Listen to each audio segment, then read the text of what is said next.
नमस्कार. आपण जो कोड लिहितो, जो मेसेज पाठवतो किंवा जी इमेज शेअर करतो, या सगळ्यावर काही कायदे लागू होतात हे आपल्याला माहीत आहे का? हेच कायदे आपल्या डिजिटल जगाला आकार देतात. चला तर आज इंटरनेटच्या याच नियमांच्या जगात जरा डोकावून बघूया. कधीकधी एक जबरदस्त शोध आणि एक मोठा गुन्हा यात फक्त एका कोडच्या ओळीचं अंतर असतं. मग ही सीमारेषा नक्की कुठे आहे? एक छोटीशी चूक आपल्याला कायद्याच्या कचाड्यात कशी अडकवू शकते? चला शोधूया. चला तर मग सुरुवात करूया. बरं, कायदा आपल्याला काय करण्यापासून रोखतो हे तर आपण बघणारच आहोत, पण त्याआधी हे जाणून घेऊया की तो आपल्या डिजिटल निर्मितीचं, आपल्या कामाचं संरक्षण कसं करतो. कॉपीराईट आणि पेटंट ऐकायला कदाचित सारखं वाटेल, पण यात खूप मोठा फरक आहे. समजा तुम्ही एक अफलातून कथा लिहिली, तर त्या कथेचं, त्या शब्दांचं संरक्षण करतो कॉपीराईट. पण जर तुम्ही ती कथा लिहिण्यासाठी एक खास नवीन प्रकारची शाई तयार केली असेल, तर त्या शाईच्या शोधाचं संरक्षण करेल पेटंट. कळलं? एक आहे कल्पनेसाठी आणि दुसरा आहे शोधासाठी. ओके, तर निर्मात्यांचे हक्क आपण पाहिले. आता वळूया त्या नियमांकडे जे आपल्या सगळ्यांसाठी आहेत, सर्व वापरकर्त्यांसाठी.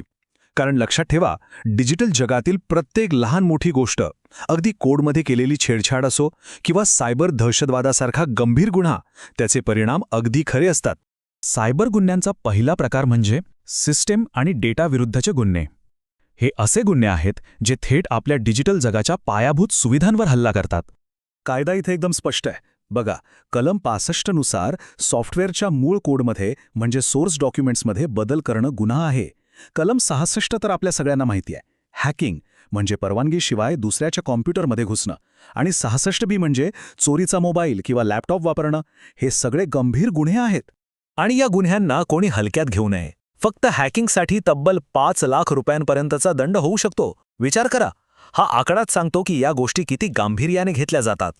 सिस्टीम आणि डेटा तर झालं, पण आता आपण अशा सायबर गुन्ह्यांबद्दल बोलूया जे थेट आपल्यासारख्या सामान्य लोकांना लक्ष्य करतात. यामुळे हा विषय आपल्या अजून जवळचा वाटेल. यामध्ये काय काय येतं? तर कलम 66C म्हणतं की दुसऱ्याचा पासवर्ड वापरणं गुन्हा आहे. 66D नुसार कॉम्प्युटर वापरून कोणाला फसवणं म्हणजे ऑनलाईन फ्रॉड करणं हाही गुन्हा आहे. आणि सर्वात महत्त्वाचं 66E परवानगीशिवाय कोणाचे खाजगी फोटो किंवा व्हिडिओ ऑनलाईन टाकणं हा एक खूप मोठा गुन्हा आहे. 2 लाख रुपये हा आकडा लक्षात ठेवा. कोणाच्या खाजगी आयुष्यात डोकावून त्यांचे फोटो परवानगीशिवाय व्हायरल करण्याचीही किंमत चुकवावी लागू शकते.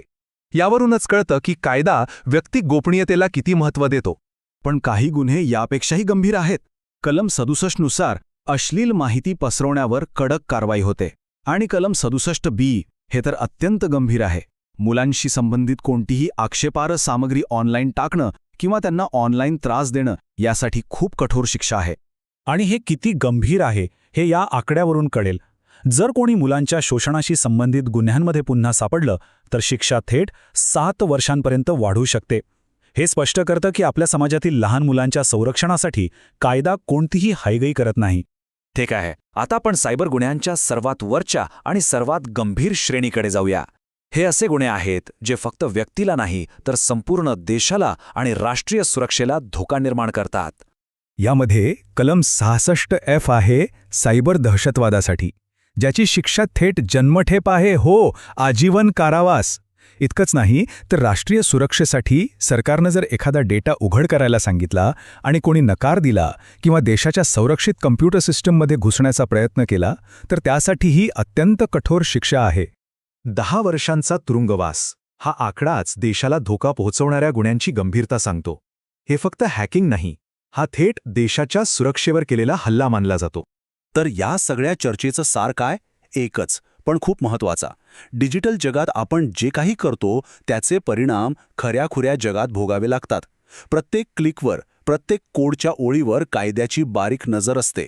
आणि जाता जाता एक विचार तुमच्यासाठी सोडून जातो. आपलं आयुष्य दिवसेंदिवस डिजिटल होत चाललंय, तंत्रज्ञान वेगाने बदलतंय. मग या बदलत्या जगासोबत चालण्यासाठी आणि आपलं संरक्षण करण्यासाठी या कायद्यांमध्ये भविष्यात अजून कोणते बदल व्हायला हवेत असं वाटतं? विचार करण्यासारखा प्रश्न आहे नाही का?